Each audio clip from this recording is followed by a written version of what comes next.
This vacation home is exclusively for my parents. I won't let your parents use it. I was dumbfounded by my husband's remarks, having nonchalantly purchased $1 million vacation home. So that's what this is all about. Having learned his motives, I reached the end of my tether. Fine, but you're going to regret this, you know? I won't. Don't ever show your face to me again. There he was, crossing his arms with a smug grin on his face. If that's how it is, then I won't hold back. I'll make sure he regrets it. My name is Kathy. I married my husband Robert 4 years ago, and we've been living as a couple. Neither of us have any particular hobbies, so our savings kept growing. If I had to name one indulgence, perhaps it would be brewing coffee from beans on a weekend morning. Speaking of which, your mom's birthday is coming up soon, isn't it? With a freshly brewed coffee in hand, I asked my husband. We're both in our mid-30s. Robert's parents turned 60 this year, a year ahead of my parents. How about we give them a spa retreat as a gift for their birthdays? It'd be a nice memory, don't you think? A good idea, right? When I suggested this, my husband agreed, saying, "That might be a good idea. I'll ask my parents if they want anything specific. If not, we'll give them the spa retreat. It'll kill 2 birds in 1 stone." I didn't mean it like that. I know. Just joking. Next time I see my parents, I'll talk to them about it. Kathy, can you look up some good spas? I got it. How about we go on a trip too? It would be nice for a change. 2 weeks passed and my mother-in-law's birthday was fast approaching. Hey, we need to make a reservation soon. At this rate, we won't even make it for my father-in-law's birthday. Did you talk to your parents? In response to my hurried question, my husband answered leisurely. Oh, did I not tell you? I've already asked their preferences, so it's fine. We don't need to book the spa retreat. Is that so? Then it's okay. But what did they say they wanted? Eager to choose a gift together, I asked that question. But my husband gave me a look that suggested he found it troublesome. I'll handle everything. It's my parents' 60th birthday. You don't have to get involved, Kathy. I couldn't hide my surprise at Robert's words. He had never brushed me off like this before. That's not a nice way to say it. I was getting emotional. Why won't you tell me? We've always chosen gifts together. Every year, we had decided on gifts for each other's parents together. So why suddenly, at a significant milestone like their 60th birthday, would he say something like this? I didn't understand my husband's thinking and was frustrated. I don't like to boast, but I'm generally a mild-mannered person. I rarely raise my voice, but my husband wouldn't change his mind. In the end, Robert wouldn't tell me what his parents wanted. Since then, there's been an uncomfortable atmosphere between us, and we only communicate about necessary matters. Even when we drink coffee brewed from beans, we remain silent. The day before my mother-in-law's birthday, my husband spoke to me for the first time in a while. We're going out tomorrow to celebrate Mom's 60th birthday, so get ready, Kathy. We're staying overnight, so be prepared for that, too. When he suddenly said we were going out, I panicked. What? Where are we going? If we're staying overnight, you should have said so earlier. I have a lot to prepare. I just told you, didn't I? You're definitely going to be surprised. In contrast to my panic, my husband was in high spirits. The next morning, we got into the car early and went to pick up my in-laws. They were very excited from the morning. I'm so excited. I never thought I'd get to celebrate my birthday like this. I really can't thank you enough. Right, honey? Yes, indeed. Thank you so much, Robert, Kathy. No, happy birthday, Mom-in-law. I felt awkward because I hadn't been involved in choosing the present at all. Even when my in-laws expressed their gratitude, I could only respond vaguely. Then my husband said something. Really, it's all thanks to Kathy. Thanks. He was backing me up. I was really happy with my husband's consideration. Had been at odds recently, but it felt like we could go back to our old relationship. My gloomy feelings lifted, and I decided to enjoy the journey to our destination. We arrived at a beautiful cabin nestled in the woods. The entrance was spacious, and the living room was entirely glass, making it quite attractive. The cabin was surrounded by trees, giving it a harmonious feel with nature. There were 3 bedrooms and even a hot tub in the bath. "We're staying here? It's so lovely." I excitedly talked to my husband and apologized for my previous attitude. "I never thought Robert would choose a place like this. I don't think I could have found such a wonderful place. Leaving it to Robert was the right decision. I'm sorry, I've been so irritable lately." My excitement skyrocketed at the sight of the beautiful cabin. Then he blurted out something unexpected. "It's no biggie. If I were alone, I wouldn't have been able to buy such a cabin. It's because of Kathy that I was able to buy it." "What?" And suddenly, I was at a loss for words. "Buy? What's he talking about?" As my head was filling with questions, my in-laws joined the conversation. "Thank you so much, Kathy. We never thought we'd get such a beautiful cabin." "Right? We were thinking about setting up a new home when we turned 60 and even considering living together. But remember, we decided not to live together, right? So we were like, we'd love a cabin, and we talked to Robert about it." From the beginning of our marriage, it's true that I declined to offer to live together once. I wanted to enjoy our life as a couple, and my in-laws were still in good health, so I thought it was too early for us to live together. Robert agreed with my thoughts, and we agreed to live together when my in-laws began to have difficulty with their lives. But I never expected them to ask for a new home as a present for their 60th birthday. Especially a cabin? That was going too far. Trying to control my rising panic, I asked my husband, "Robert, this is a joke, right? There's no way we could afford to buy such a lovely cabin.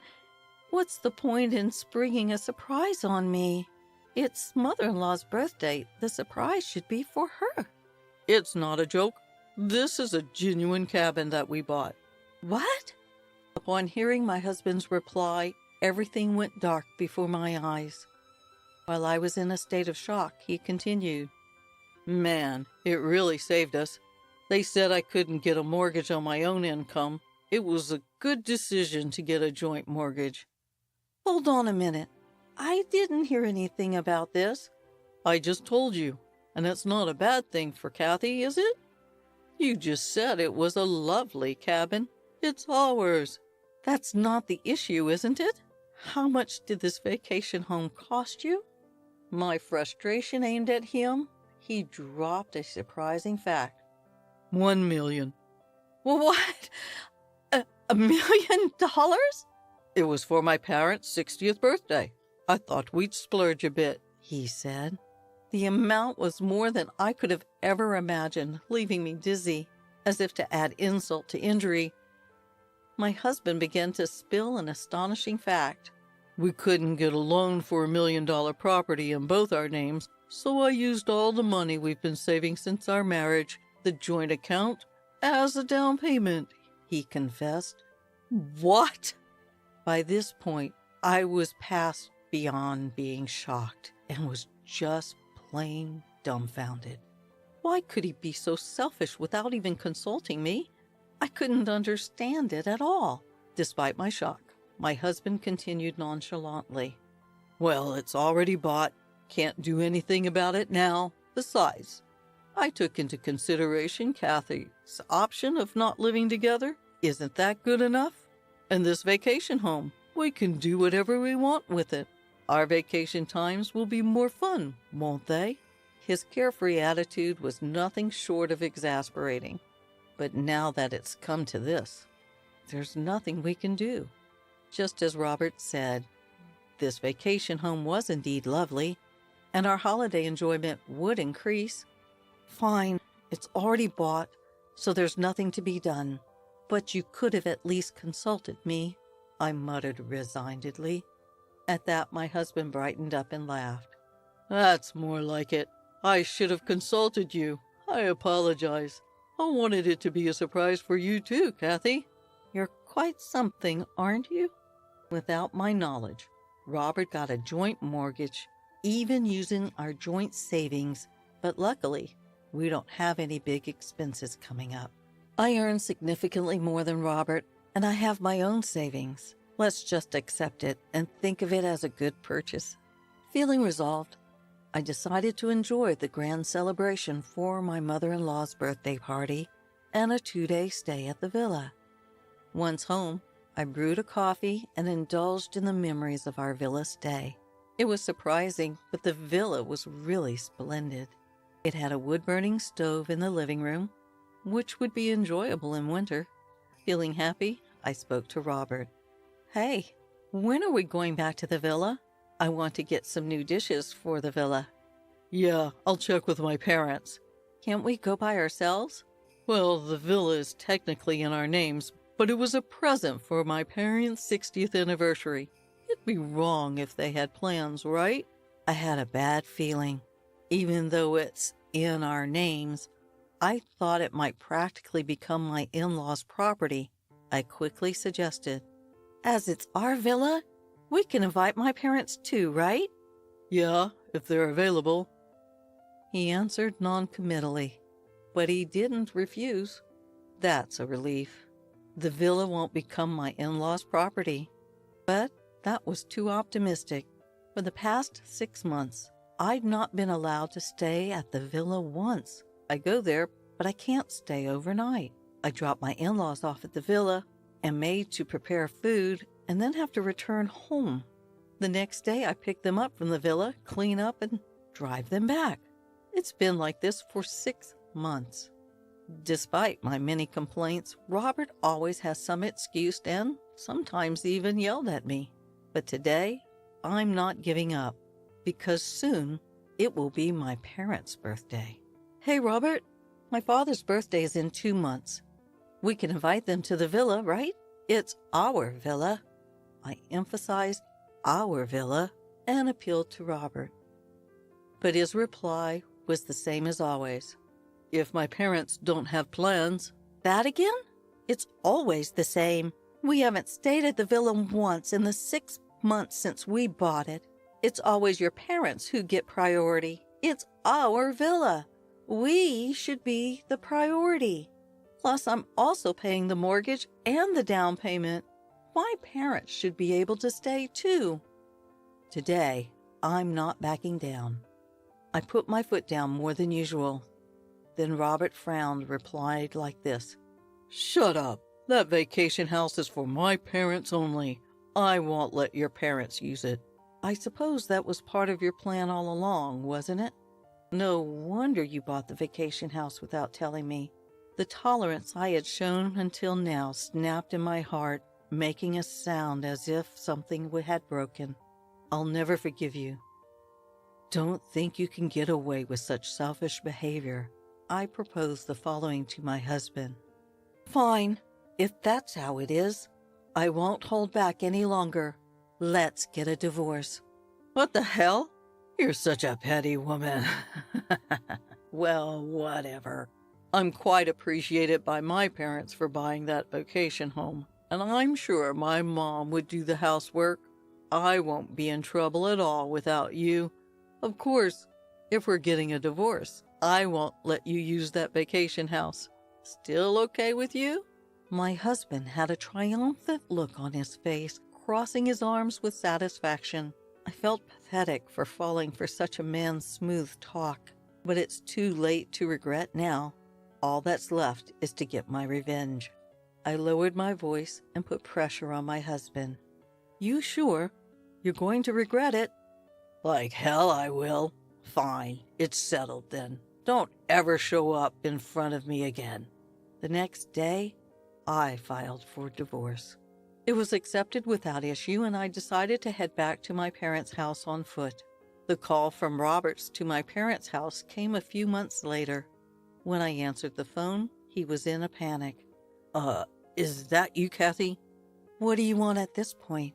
We have nothing left to talk about. In response to my cold reply, he shouted back frantically. I tried to call your cell phone. Why didn't you pick up? Some persons claiming to be your lawyer came to my house today. Hey, this is something you asked for, right? Can you explain it properly to me? You don't understand? What don't you understand? It's exactly as the lawyer said. Since we're divorced, I don't intend to pay the mortgage. If you don't comply, I'm considering selling the vacation house. That's all. But that vacation house is in both our names. Even if we're divorced, it's only natural for you to keep paying the mortgage, right? To my ex-husband, who was at his wit's end, I calmly stated, despite being in both our names, I'm not allowed to use it, right? So why do I have to keep paying the mortgage? That's what doesn't make sense to me. Oh, no, but it's a shared property, right? You should be the one paying. This is going nowhere. That's why I asked a lawyer. If you're going to insist on your point of view, I'm hanging up. If there's anything else, please contact my lawyer. I don't have time to talk to this unreasonable man.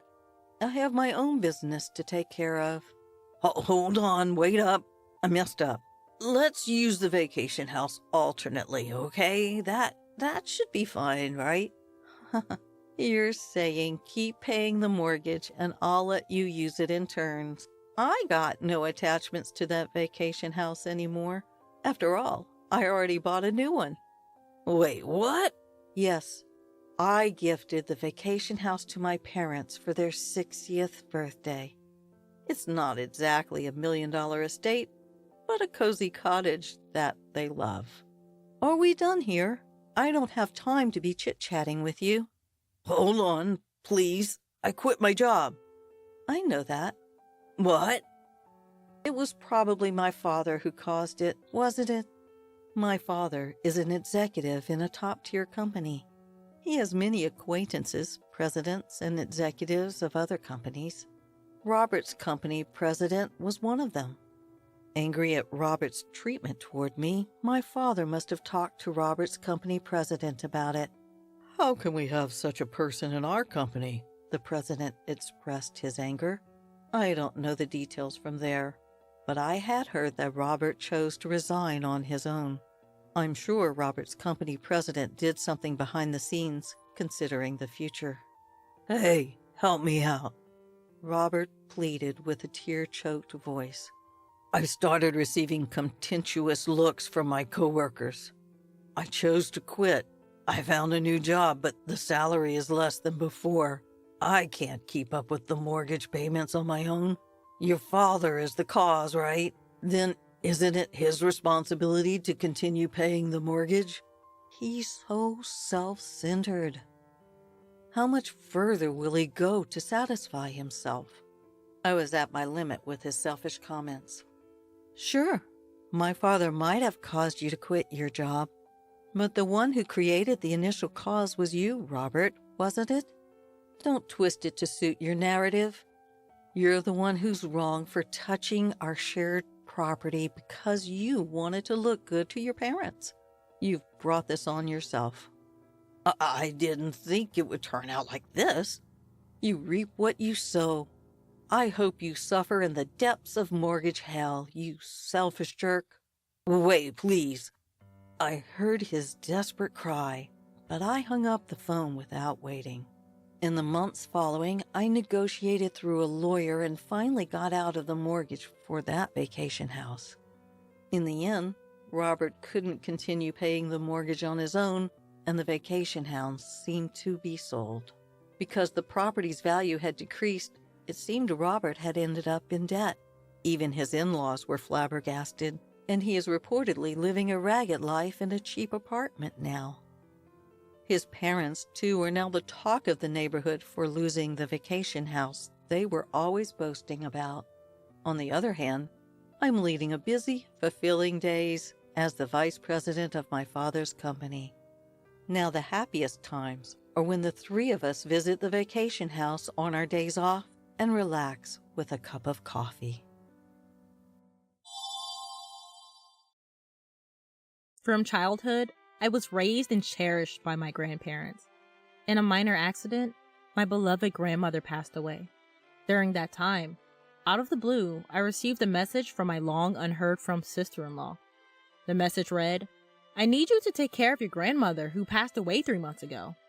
There's so much I wanted to say, but my cherished grandmother is not there anymore. I witnessed it with my own eyes. This call would serve as a catalyst for everything to come to light. I am Linda Thompson, a 45-year-old single woman. The last time I had a significant male presence in my life was back in college. After parting with him, I dove headfirst into the working world post-graduation, laboring in the marketing department of a major cosmetics company where I worked overtime and weekends as the norm. Before I knew it, I had missed my chance to get married.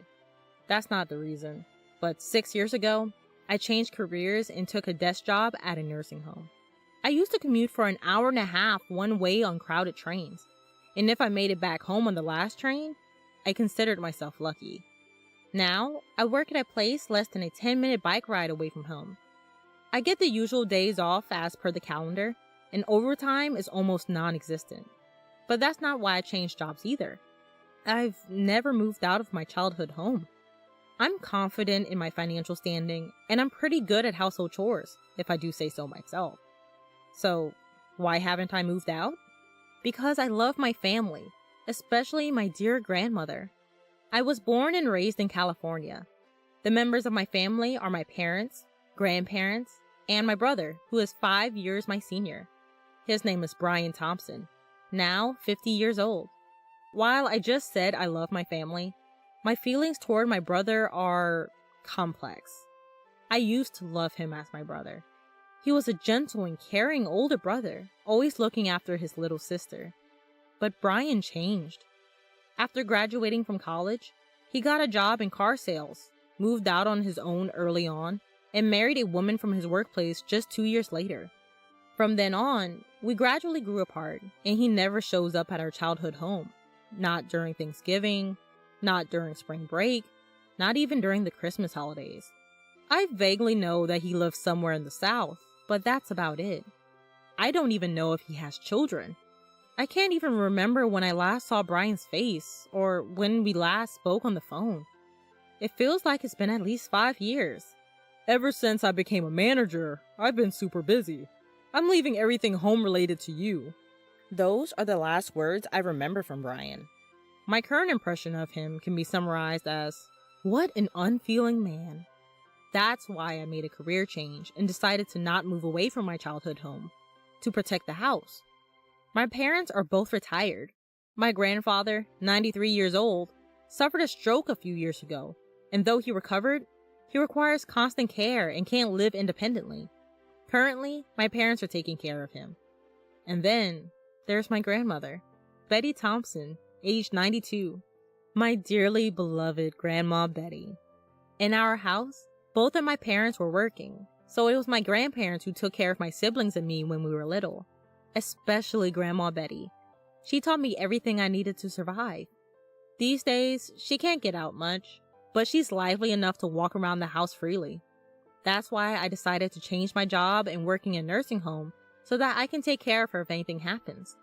On one particular day, "I'm off to work," I said as I was getting ready to leave the house, when Grandma Betty called from behind me. "Lynn, you forgot something!" "Huh? I didn't forget anything," I replied, but she said, "Here, have some hard candies," and handed me a few black licorice candies. "Oh, right, thanks." That brought a smile to my face. Licorice has always been a favorite of both Grandma Betty's and mine.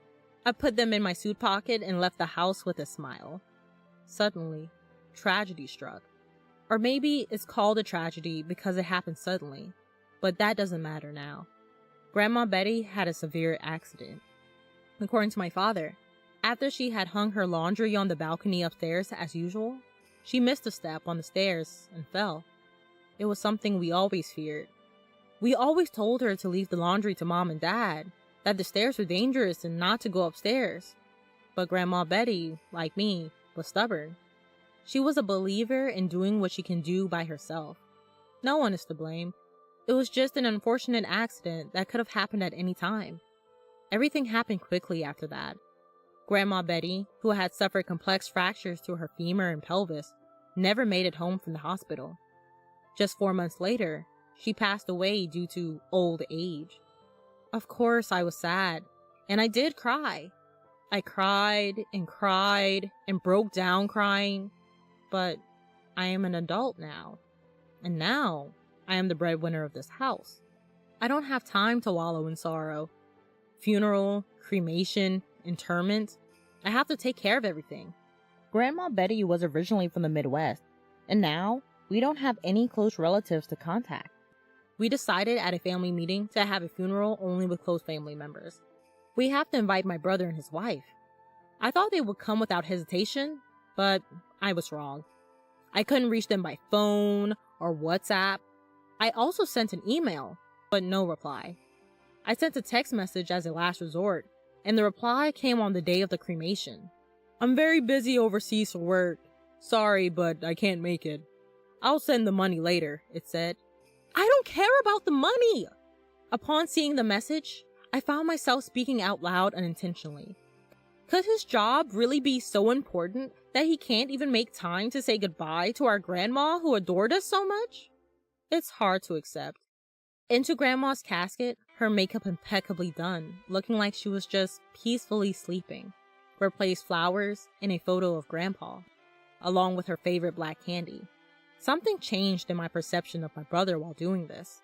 From that moment, I started to despise him.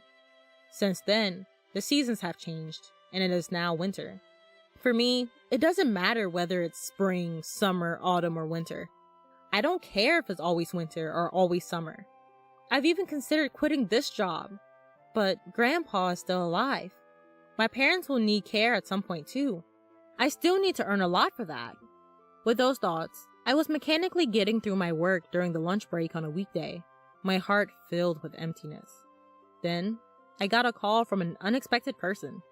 If it hadn't been registered, I wouldn't have answered. My smartphone displayed sister-in-law. She is Heather Thompson, 46 years old. She's my brother's wife. In other words, she's my sister-in-law. The only time we talked was briefly after their wedding. That's all I remember. Why would she be calling now? Maybe I should just ignore it. But the ringing won't stop. Finally, I sighed and decided to pick up the phone. Yes, this is Linda. Sorry to disturb you at work. This is Heather, Brian's wife? It's been a while. Heather started with an apologetic tone. Ah, that's right. Despite being in a higher position and older, she always maintained a humble attitude.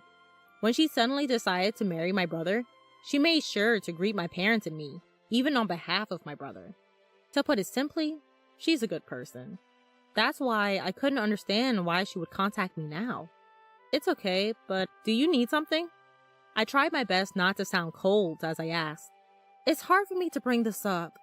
Heather hesitated for a moment before continuing. About Betty, your grandmother? What happened to my grandmother? I inadvertently raised my voice. We've been taking care of her on my husband's orders, but it's already past the promised 1 month. Could you possibly come to pick her up? What? I couldn't comprehend what Heather was saying. So, we're taking care of Betty at our... Wait a minute. That was all I could muster. Think, Linda, think. So, you're saying that you've been taking care of my grandmother, Betty, who died 3 months ago? This was the question that came out after thinking hard. I knew it sounded nonsensical, but so did Heather. Yes, we've been taking care of Betty at our... Wait, she died? 3 months ago? A genuinely surprised voice replied. Why don't we calm down a bit, I suggested, and Heather agreed. A few minutes later, regaining my composure, I carefully explained to Heather how my grandmother had passed away. In contrast, Heather's response was utterly perplexing. At the house where Brian and Heather are living, she said, We were told that your grandmother needed care and to take her in until arrangements were made at her home, and that they had been living together with my grandmother. There are 2 possible conclusions. We're both not lying, right? This was the first one. If that's true, then my brother, Brian, is the one lying. This was the second one. I had anticipated it to some extent. The reasons why one would tell such a blatant lie that would be exposed so quickly. But now, there are things I need to do before pursuing that. I'd like to get in touch with Brian right away. But he's basically unreachable on his mobile, I told Heather. I've never used my husband's cell phone either. He won't let me. She continues. However, I think I could talk to him on my cell phone while he's at home. And, she says. And? I interject. He's been working remotely more often lately. I think if I ask, he'd probably be able to have a video call. I certainly think there's a power in face-to-face persuasion. But there's a problem. I'm not even sure where you two are living now. I mentioned the issue. We've been living in Y City in California for over 10 years, so it's easy for us to visit your house, Linda, she says. For now, we agreed to talk to Brian on Heather's cell phone at night and ended the call. We devised various other plans with mixed feelings. Y City is just the next town over. How much lying will satisfy him? Expecting me to take care of some stranger's old woman just a few months after Grandma passed away? It's too much. No, it's repugnant. I got home and called Brian on Heather's cell phone at the appointed time of 8 p.m. By the way, Heather is also waiting in my room at home, thanks to her kindness and enthusiasm. Despite my constant attempts to contact him, he answered Heather's cell phone in just 3 rings. I made sure the conversation was audible to Heather by putting the sound on speaker. Heather, where are you right now? You haven't even prepared dinner, he says in an imposing and arrogant tone. He's not the Brian I knew anymore. It's me, Brian, I declare. Huh? He's clearly confused. I thought so, and waited for my brother's words. That's Linda, isn't it? Why? Where's Heather? I'm here, Heather replies tersely. Why are you with Linda? Brian stammers for a moment, then quickly finds his words. Don't tell me. Did you tell Linda about that matter? He asks. Yes, I did, she replies with a calm demeanor. I told you it was too early to talk about it, he exclaims. My brother's sudden shift in attitude. About that issue? Of course, it's about our grandmother. I've heard from Heather that you've been working remotely lately, I began. What about it? I could almost see the scowl on my brother's face.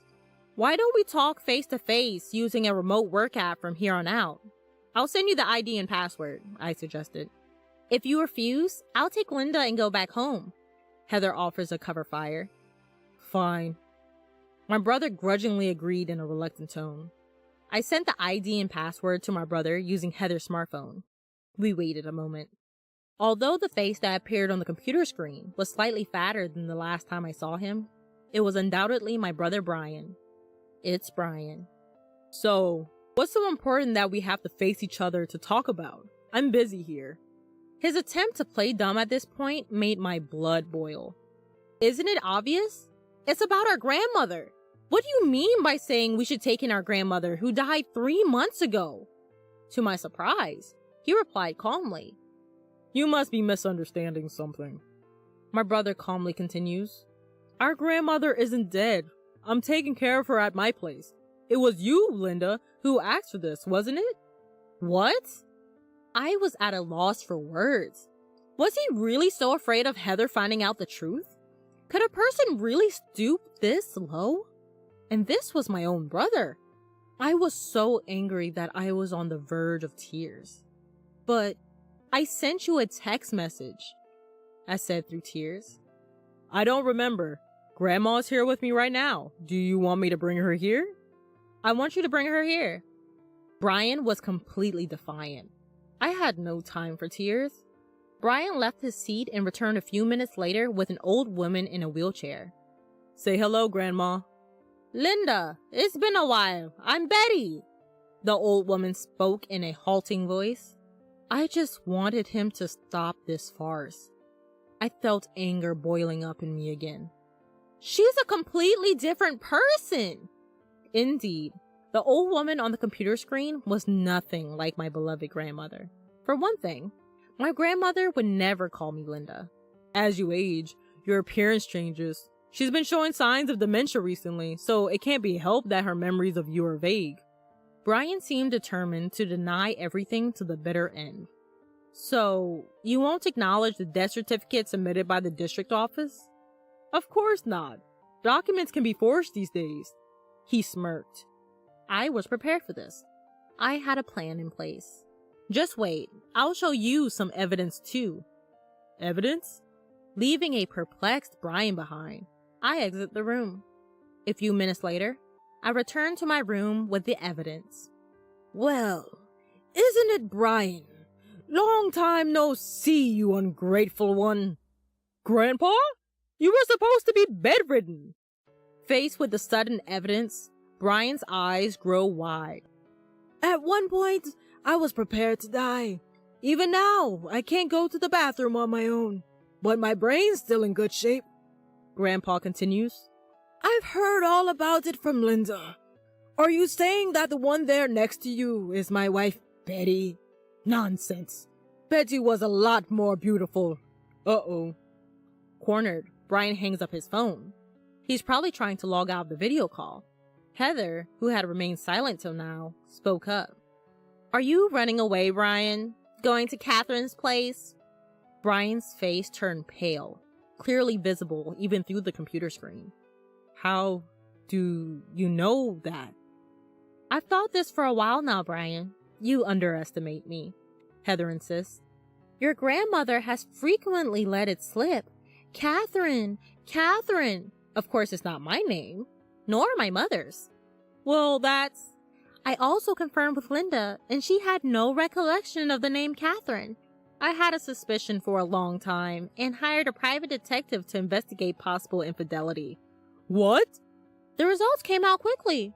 Pictures of you at the scene of the affair, that your grandmother is Catherine's grandmother, that you have been preparing various things to divorce me. Yes.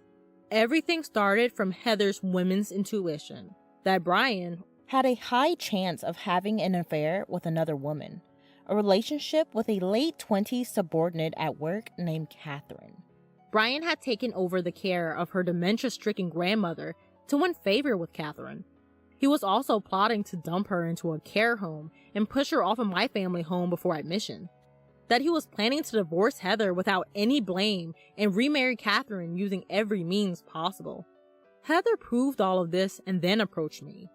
Honestly, she is an extremely intelligent woman, which seemed unimaginable from her appearance and demeanor. Do you have anything to say? I asked Brian, only intending to listen. I'm really sorry. Forgive me. I didn't mean to deceive you. Heather too. I'll break up with Catherine, so... said Brian, bowing his head through the screen.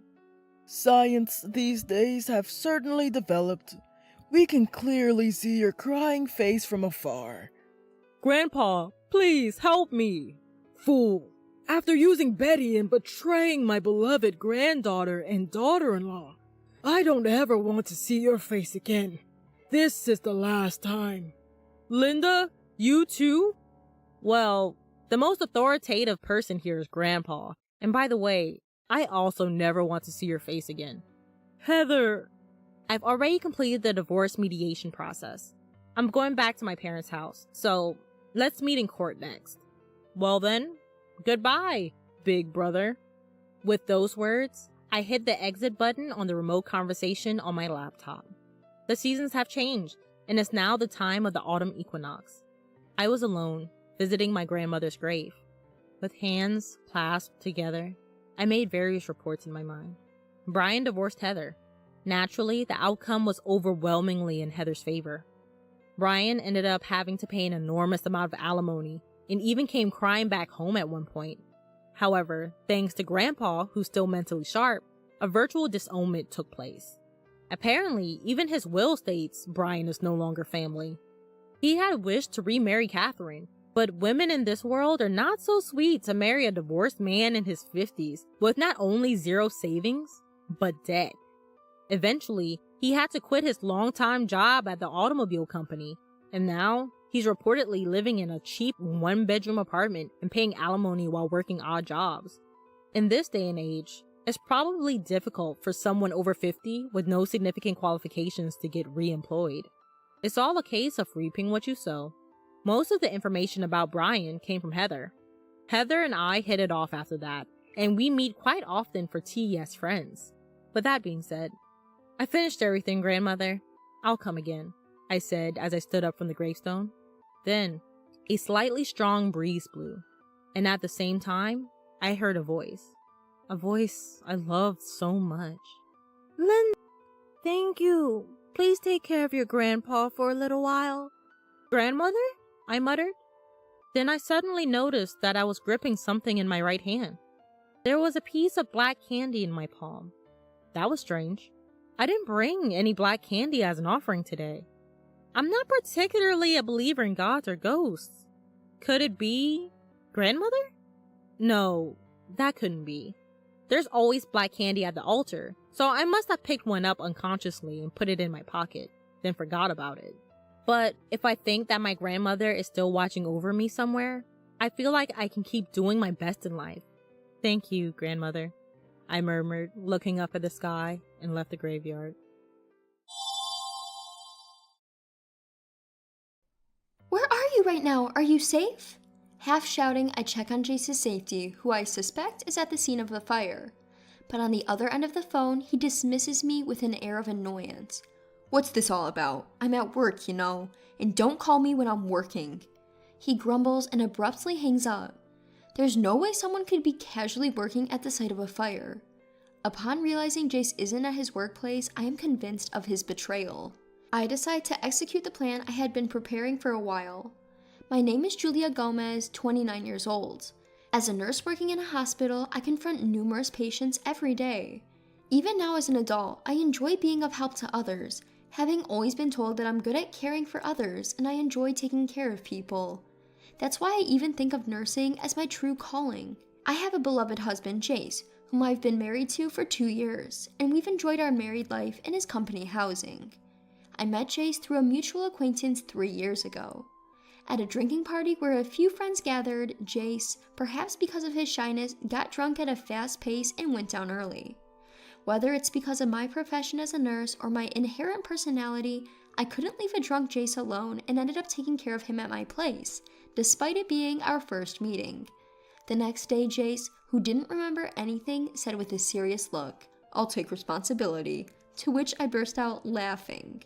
After explaining the situation to the confused him and assuring him that nothing inappropriate happened, he apologized sheepishly. That's how our relationship began, and we got married after dating for a year. Now, as we approach our 3rd year of marriage, we don't have any children yet, but I believe I can build a warm family with Jace. However, recently his work has been busy, his weekend work has increased, and he often comes home with a cold attitude. Moreover, even when we're sitting on the sofa watching TV together, he's constantly looking at his smartphone screen and sighing deeply. At first I wondered, did I do something to upset him? And I tried to recall my actions, but nothing came to mind. Gradually, I became worried about Jace's health, so I started researching well-balanced menus and preparing more substantial meals for his lunchbox and dinner. On that day, my hospital operates on a 2-shift system of day and night, and I was originally scheduled to work the night shift that day. However, I got a message from a colleague the day before asking me to switch from night to day shift, so I quickly changed to the day shift. I had originally told Jace that I was on the night shift, so I intended to tell him about the shift change, but things were hectic and I ended up contacting him on the day itself. I sent him a message saying, "I switched to the day shift today, so I'll cook dinner and wait for you," but the reply was slow to come. I thought he might be busy with work, and while I was focusing on my duties, a few hours later I got a reply saying, "Understood." Before, even during work, he would reply quickly and sometimes use emojis in his texts, but lately his replies have been short. Is he that busy, or is this what happens after 2 years of marriage? Feeling a little lonely, I hurried home after buying ingredients at the supermarket after work, determined to cook a nutritious meal again today.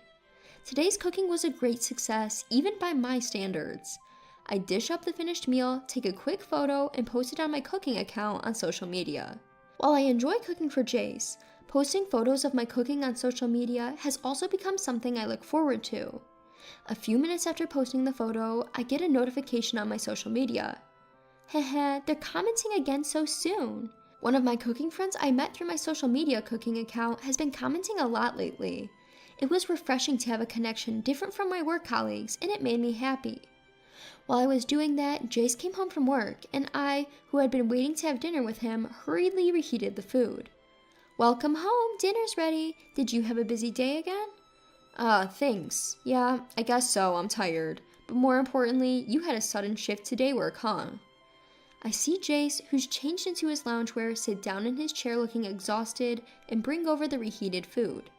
"Yeah, a colleague had an urgent matter. Sorry for the late notice." I also sit down at the table and start eating dinner, saying, "Let's eat." "No, it's fine. It was a sudden decision after all. But I'd like you to tell me earlier in the future. Sometimes I have plans to go drinking with colleagues." "Ah, I see. Got it." While saying that, I noticed that Jace hadn't been eating much since earlier. Is the food not very good? Could it be that it didn't suit his taste? Worried, I asked, and Jace's hand holding the fork stopped dead in its tracks. Then he opened his mouth with a somewhat awkward expression. "No, that's not it. I just don't seem to have an appetite. Sorry, I'll eat it for breakfast tomorrow." Jace, giving a forced laugh, said, "Thanks for the meal," got up from his seat and headed towards the bathroom. More than half the food was still left on the table, just as I thought. With a certain conviction, I followed Jace, who was heading to the bathroom. "Hey, are you feeling okay? You haven't seemed well recently. I'm worried. You should go to the doctor." Jace, brushing his teeth in the bathroom, rinsed his mouth and laughed off my words. "I'm fine. Oh, maybe it's because I haven't been exercising lately. I'm going for a walk now." Saying this, Jace tidied himself up and quickly headed to the front door. "I'll go with you," I said, but was gently turned down. Even more worried, I decided to secretly follow Jace, who'd gone out, just in case he collapsed on the way, so I could go help right away.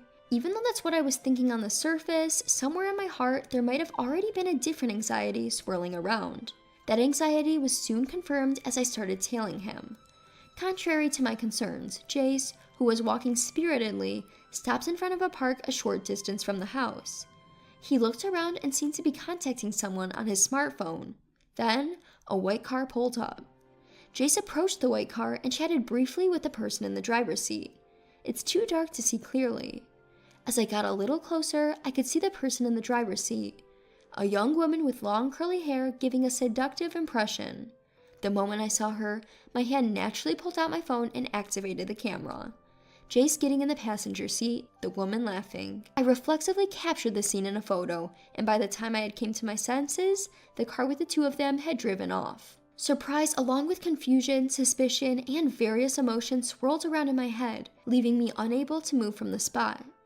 Then, a message came from Jace saying, "I bumped into a friend, so I'll be home a bit late." A friend? By chance? The scene from earlier was burned into my eyelids, and I just couldn't bring myself to believe Jace's words. That night, Jace didn't come home until after 1 a.m. My anxiety had reached its limit when, with the tears spilling out, I thrust the photo I'd taken at Jace. Seeing the photo, Jace froze, then quickly laughed it off. "Oh, I just ran into a client salesperson while I was on my walk." "I was just giving advice, nothing more. Trust me." He looked at me with a sad expression like a victim, giving me the sense that he wouldn't allow any further questioning. After that, Jace's work became extremely busy, and I often had to work overtime on the days when I was on the day shift. Even amidst our conflicting schedules, I tried to find time to talk about the incident from before, but was dismissed with, "I'm tired." Overtime yesterday, working on a day off today, really? During work, whenever my guard was let down, the image of Jace and that woman being close would come to mind, making me feel uneasy. Finishing my night shift, the morning sun was piercing to my tired eyes. I realized I had been neglecting myself recently due to all the worry and anxiety, so I stopped by a cake shop that was open early in the morning and bought a cake. With my mood slightly lifted, I left the store and took a different route home. There were many hotels in this area, and I often saw couples that looked like they were up to something, but maybe because it was early morning, there was a quiet atmosphere. While walking carefully so as to not damage the cake, thinking things like, "I have some tea at home, maybe we can drink it together," I caught a glimpse of a young man and woman coming out of a hotel on the opposite sidewalk. I casually glanced over and froze. There was Jace, squinting his sleepy eyes and smiling, and the woman with the long curly hair who was in the car that day smiling back at him. The cake I was holding slipped from my hand and squished as it hit the ground. In my whitening head, only the sense of mission to leave evidence remained. With trembling hands, I took out my phone and took a picture of the two of them, arm in arm and smiling at each other. The two of them captured in the snapshot looked just like a couple. My heart was pounding and I was breaking out in a cold sweat, as I thought Jace had been lying. In my view was the cake box that had fallen to the ground and the photo of the two. Staring blankly at them, I was thinking in the corner of my mind, I can't be with him anymore. One day, when the series of events had turned my suspicions about Jace into certainty, the word divorce took on a sense of reality. That day, I was working the day shift busy as usual. Just as I was handling a phone call, I heard sirens from far off and could tell that fire trucks were passing through the neighborhood. It wasn't just one, but 2 or 3 in succession, which made me worried that there might be a fire somewhere. After finishing the call and taking a breather, 2 of my colleagues who had gone to the patient's room returned, talking about how scary it was. Good work, what happened? Thinking there might be some trouble, I asked, and they lowered their voices to tell me, there's a fire at Company A. A patient we just passed in the hall said so. Company A? A fire? The moment I heard those words, a cold sweat trickled down my back. Excusing myself to my colleagues and gripping my phone, I quickly headed to a secluded spot.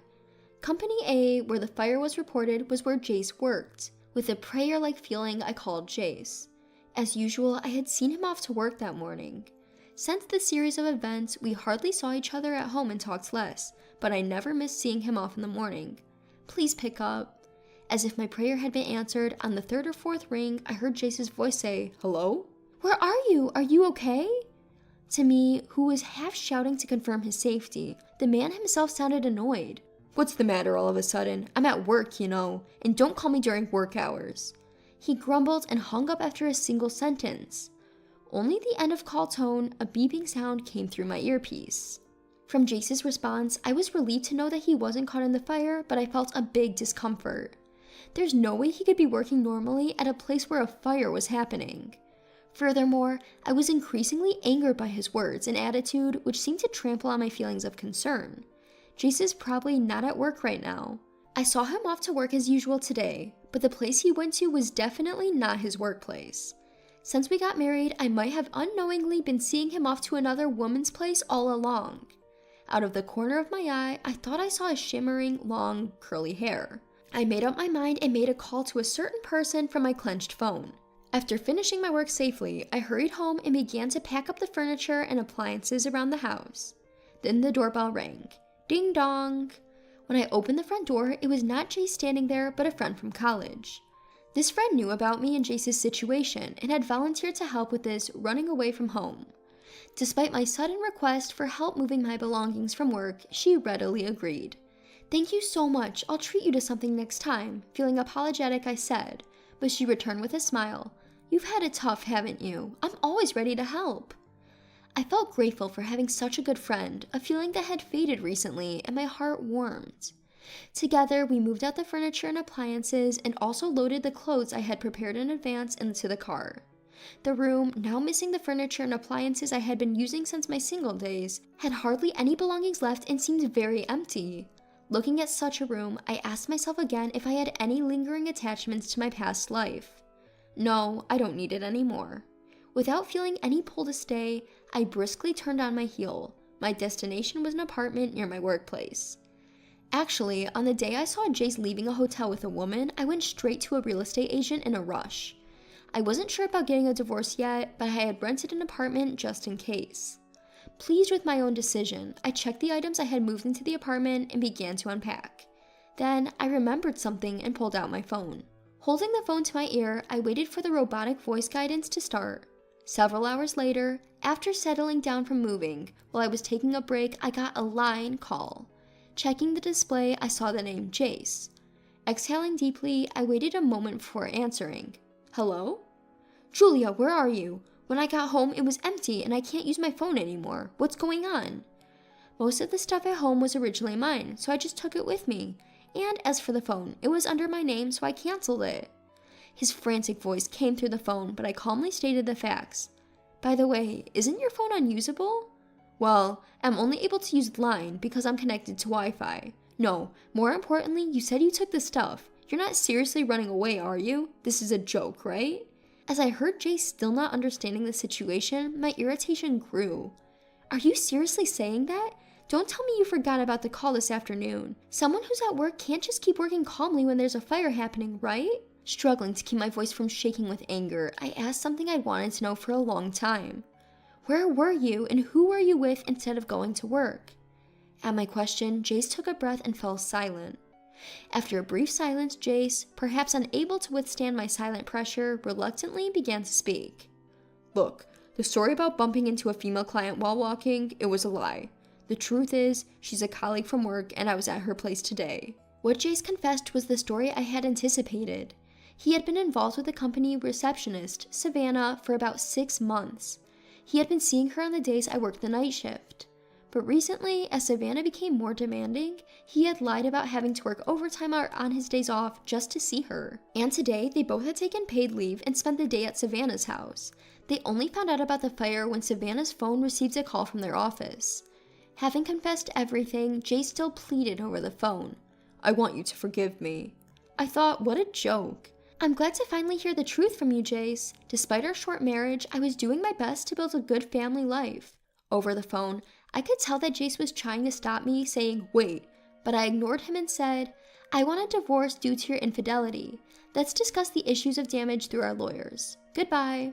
Jace seemed to have something else to say, but seeing my firm stance, he finally gave up, murmuring, okay. Afterwards, the fire at Company A was reported in local news, becoming quite a big story. Seeing the news, I froze. The culprit behind the fire was none other than Jace's mistress, Savannah. Early in the morning, Savannah had snuck into the company's conference room, pulled a thread from the edge of a curtain, and lit it with a lighter. The fire quickly spread throughout the curtain, resulting in the conference room being burnt down. Fortunately, the building itself only suffered minor damage, but from the surveillance footage, it was clear that Savannah was the perpetrator. As for her motive, Savannah said that the married man she was dating wouldn't divorce his wife, and even her threats of exposing their relationship to the company had no effect. She claimed she thought she had to do something drastic. To be honest, I didn't understand why anyone would want to commit a crime just to be with Jace. However, according to Savannah's colleagues, she often complained about being lonely. Perhaps she envied the married man who seemed to have everything, thinking that having him would fill her own loneliness. Thinking this far, I suddenly realized that feeling lonely, even when you're with someone, is far more painful. After the divorce talk, I hadn't been in direct contact with Jace, but the divorce proceedings were advancing through our lawyers. In the meantime, I heard about what was happening at Jace's company. After the fire broke out, Jace, who knew nothing about it, was apparently surprised when he heard the truth about the incident from the company's general affair representative. Savannah was arrested immediately, and news of their relationship spread quickly throughout the company. Unable to bear the gossip any longer, Jace resigned from his job. Hearing about all this, I felt a tiny bit of sympathy, but I mostly thought that Jace had brought this upon himself by choosing another woman. With that in mind, I went through the divorce process without much emotion, and we successfully divorced. The process was made smooth by the pictures of Jace's infidelity that I had taken on my phone. Additionally, I made sure that the alimony was properly paid from Jace's severance pay. Now that my connection with Jace was completely severed, I was enjoying living alone in my new apartment where I had become quite settled. Perhaps I had been neglecting myself by always putting others first. While continuing my job as a nurse, I started to enjoy cooking, which had been my greatest pleasure during my marriage with Jace, just for myself. In the morning, I opened the window of my apartment to let in the fresh air. Glancing outside, I saw a family of 3 walking together happily. Seeing that, I felt no regret at all, and rather, I felt excited thinking about my future. Just then, my phone buzzed. I returned to my room and couldn't help but smile at the screen. I had hit it off with someone I connected with on a cooking account on social media, and we had become close in no time. We had made a plan to cook together that day. Responding to the message saying, "I'll be there soon," I got started on preparing the meal we were going to cook. Hey, I've been thinking about taking Mom on a trip for her birthday. Would that be okay? When I got home from work, my husband David approached me with this idea. David has a good relationship with his parents. They are down-to-earth people and always treat me well. However, since my promotion, work has become busier, and I hardly have any time to visit my in-laws. I don't mind, but do you think it'd be okay if I didn't go? I've been incredibly busy with work lately, and it's hard for me to get a long weekend off. I wouldn't be able to go on the trip with them, but David seems okay with that. Sure, that's fine. My parents understand you're busy, and they seem to feel a bit obliged when you're around. I think they might even feel more at ease if it's just me. Next time we visit them, you should come with me though. Even though I get along well with my in-laws, staying overnight with them is a different story. I genuinely want them to have a good time, so I decided to prepare a gift for my mother-in-law and asked David to give it to her. However, this turned out to be a mistake. My name is Angela, and I'm a 32-year-old employee at a corporation. I met David 3 years ago and we got married. We've been thinking about having a child, but my job has been very demanding that we are not moving forward on that part. Still, I've always valued having separate time even after marriage, and I'm quite content with our non-interfering lifestyle. On the day David was to leave for the trip with his parents, I left for work early. After a while, I received a message from David. He was on his way to his parents' house planning to head to a hotel the next morning. David has been working overtime and on weekends too, so I was happy to hear he was getting a break. I texted him back to have fun. But the weather started to look suspicious in the afternoon. The forecast changed to heavy rain by night, and I was instructed to wrap up work and head home, so I left the office in the evening. When I stepped outside, it was already starting to rain and the sky was dark. I only had a folding umbrella, which felt inadequate, but I managed to get home before it started pouring. David's parents live in a neighboring state. I started to worry and called David, who assured me, "I'm at my parents' house now, and it's not too bad here. I think we'll be okay." Sure, it wasn't raining that much yet, and sometimes weather forecasts can be exaggerated. It might not even rain that much in reality. I was worried about his elderly parents, but David was there, and I felt a bit relieved thinking they would call if anything happened. However, as the night progressed, the rain got heavier. Looking outside, it was clear the weather was pretty rough, and it would be better not to venture out. I turned on the TV, feeling anxious, and it seemed like it was raining quite heavily in the area where David's parents lived. As I was watching the weather news, the scene switched to a relay screen. The scene was the city where David's parents live. In a panic, I tried calling David, but I couldn't get through to him no matter how many times I tried. I sent him a message, but there was no reply. Worried, I called my mother-in-law, and a shocking truth was revealed. After a few rings, she answered the call. "Mom, I saw it on the news. Are you okay?" "Thank you, Angela. It's quite serious here and we got stranded while deciding whether to go to the shelter." Apparently, the rain had flooded up to their doorstep and they couldn't walk to the shelter. They don't have a car at their place, so they've taken refuge on the second floor of the house. "But isn't David driving over?" When I said that, my mother-in-law responded with confusion. "David? He said he was coming here? We didn't get any notification."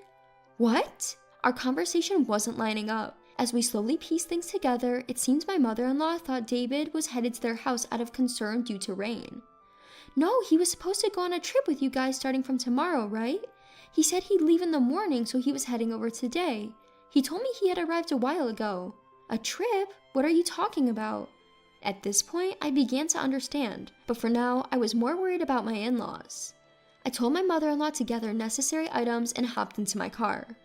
I've always enjoyed camping and often drove on mountain roads, so before getting married, I got a car suitable for rough terrains. I thought about selling my car after getting married, but since David uses his car for work, I didn't see the need to sell it and kept using it.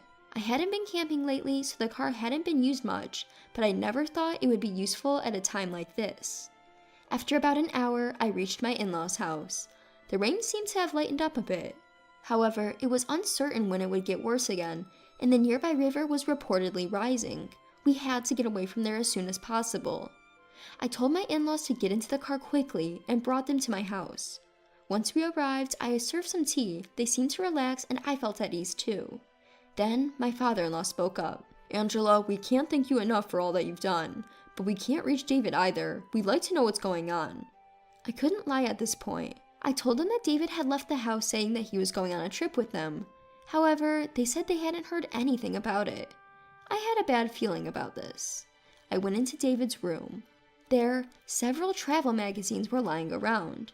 I had seen him reading them recently. He said he was figuring out where to take his parents, so I took his word for it and didn't ask anything further. However, upon closer inspection, the magazines clearly featured tourist spots for couples. There were several options marked with the corners of the pages folded. Upon checking them, one place had a circle drawn with a marker. Moreover, there was a mark on the booking site for that particular accommodation. How conspicuous. I booted up the computer in the living room. The history showed access to the booking site and a confirmation email that had been sent to an email address he doesn't usually use. If it were a trip with his parents, the reservation should have been for 3 people, but it was stated as for 2. I usually use my work computer, so I barely touched this one. So that's why my husband was off guard. He was too unsuspecting. Come to think of it, my husband loved writing and he kept a diary. I went back to his room and searched for the diary. I found it surprisingly quickly and hesitantly opened it to today's date to find the word trip and a heart symbol written. I was a bit taken aback. As I flipped back through the diary, it was filled with clear evidence of infidelity. Whether he didn't think he was doing anything wrong or was intoxicated with the immorality of it all, there were several entries about fun dates. My memory of the past is vague, but remembering recent events, it seemed that he had been going on these dates on days when he said he was working overtime or going into work on his days off. If it was just suspicious, I thought I could somehow gloss it over and not tell my in-laws and discuss it when my husband came home, but it was too blatant to hide from my in-laws. Besides, I felt like I was being made a fool of by his openly cheating, and there was no way I, with my high pride, could ever forgive this. While I was talking with my in-laws, my cell phone rang. It was from my husband. I asked my in-laws to stay quiet, and I answered the phone in a flustered manner. "Hello, where are you right now?" A calm voice came from the other end. "I'm at my parents' house. I'm going on a trip with them from tomorrow, remember? I emailed you about it in the afternoon. Why are you so flustered?" "I saw on TV that there's heavy rain in your parents' area, so I was worried if you were okay." "Yeah, it is raining heavily, but it's not a problem. Is that all?" My husband lied blatantly. He was going on a trip in the opposite direction, so he had no way of knowing the local situation. In front of me, my father-in-law was showing his anger, but my mother-in-law was restraining him. "Got it. You're coming back from the trip the day after tomorrow, right?" "Yeah, but I got the rest of next week off. I'll stay over after I drop off my parents. I guess I'll be home in about 3 days." Was he planning to enjoy such a long cheating trip?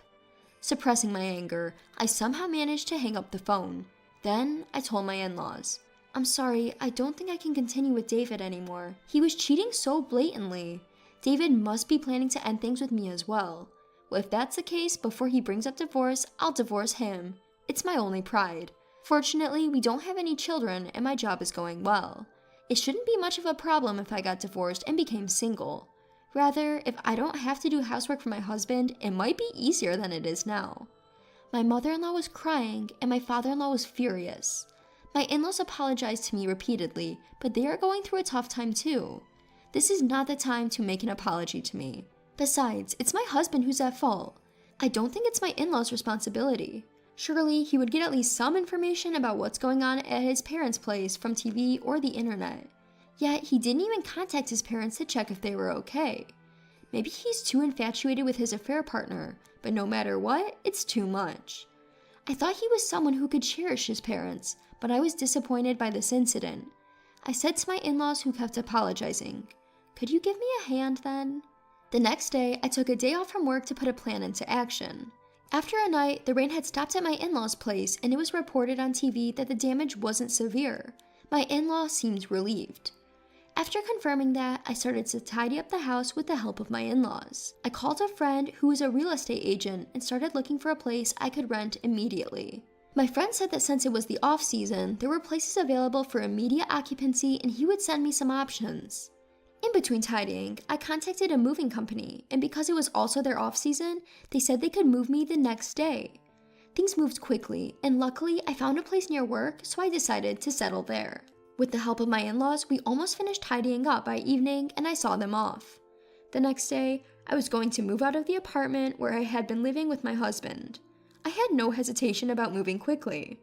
Originally, this apartment was mine and it's still in my name. I thought we could keep living here until we had children or buy a house. I've had a relatively long relationship with the landlord and we chat whenever we meet. I called the landlord and explained the situation. I told him I was moving out and would cancel the lease at the end of the month. He was surprised to hear I was moving out immediately, but he understood the situation and agreed to change the front door's number lock code before my husband got home. When I moved here, I was puzzled by the unfamiliar number lock, but I was just realizing the advantage of being able to change it quickly. The next day, the movers took my belongings to the new apartment and I asked the courier service to send my husband's belongings somewhere else. The new apartment was a great fit for me, and because it was the off-season, there was no first month's rent and the moving costs were also discounted. Once the move was over, I hurried to a law office. My in-laws called me worried, but I told them the move had gone smoothly and said I'd contact them once things had settled down. Days passed and it was the day when my husband was coming home. As expected, he called me in the evening. "Angela, where are you? I can't open the door of the house, and the mailbox is blocked. What's going on?" I could hardly suppress my laughter at my frantic husband's voice. "I've moved out," I said. "What?" "I'm divorcing you." "Huh?" I coldly told my surprised husband. Of course, right? Can I continue to live with someone who lies about going on a trip with his parents and actually goes on a cheating trip? At this, my husband fell silent. And isn't it too harsh not to contact it at all when your own parents' house is being hit by heavy rain? Hit by? You can't possibly not know, right? Have you not been watching TV or the internet at all? But don't worry, your parents came to my place and their house is safe. But you may never be able to return to that house. As I saw my in-laws off, my father-in-law firmly stated, "We have no intention of letting David back into this house. He must pay for his actions." "What? Wait, what's happening? What should I do? And where are my belongings?" My husband began to panic even more, but by this point I felt no sympathy for him. You know, if you're going to cheat, at least be smart enough not to get caught. The days you cheated, the name of the person with whom you had an affair, her address, I know it all. I even know the hotel you stayed at and the places you visited on your affair trip. You really thought you could hide it all? My husband was the type to take notes about everything, and his diary contained all the details of his affair, including his mistress's identity and address. From his computer history, I could see all the places he had visited with his mistress. I don't know if he underestimated me or he's just plain stupid. Perhaps it's a bit of both. If you wanted to divorce that badly, at least have the decency to do it before moving on to the next one. With that, my husband started making outrageous excuses. "No, you've got it all wrong. It wasn't an affair. You've been so busy with work recently, you're rarely at home. You've been cooking less, our meals are mostly takeout, and you only clean and do the laundry every other day. You've been slacking off." At his words, I lost it. What? You're saying it wasn't an affair? How else would you explain it? And you're blaming me for the housework when you've dumped it all on me? You're usually home before me, so why don't you do some of the chores yourself? I've asked you for help countless times, haven't I? But you've always made excuses, saying you don't know how to do it. Taken aback by my outburst, my husband fell silent. "Oh, by the way, your belongings are shipped to your mistress's place." At this, my husband's voice noticeably changed. "Wait, hold on a minute. Why would you do that?" He probably thought I had sent his stuff to his parents' house. I had considered doing that at first, but I didn't want to inconvenience my in-laws, especially not after they just cleaned up after heavy rain. So I decided to send his things to his mistress's place. By the way, your stuff should arrive tomorrow. I hope her husband doesn't find out. Turns out, his mistress was a junior colleague in the same department as my husband. I initially thought she was single, but my husband's diary revealed she was also married. "What have you done?" My husband shouted, but it wasn't my problem. "You're the one at fault here for cheating. I have ample evidence of your infidelity, and I've already consulted a lawyer. I'll be seeking damages and a divorce. You have no right to complain since you've been cheating, right? But that's not it. I thought if you knew I was interested in another woman, you'd try harder to keep me by doing more housework." At his words, I could only sigh in disbelief. "You sure are confident in yourself. Unfortunately, you're not nearly as attractive as you think you are.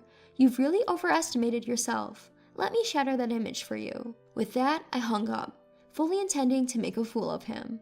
Later, I sent a certified letter to my husband's company and demanded compensation for the emotional distress caused by the affair from both my husband and his mistress. When my husband's belongings arrived at his mistress's place, it naturally caused a lot of trouble. She ended up getting divorced too, and they both had to pay damages. Neither my husband nor his mistress could continue working at the company and had to leave. I managed to get a divorce without any trouble and received my damages, so I don't really know or care about what happened afterwards. However, I do still keep in touch with my former in-laws, who still send me gifts during the holidays. I've heard that my ex-husband has returned to them, but they've made it clear that he's not allowed back into the house. Even they don't know where he is or what he's doing now. With my return to the single life, I only have to take care of myself when it comes to the chores and cooking. I no longer have to accommodate my picky ex-husband, and on busy days, I can even just have a beer and snacks. In a way, I feel more fulfilled than before.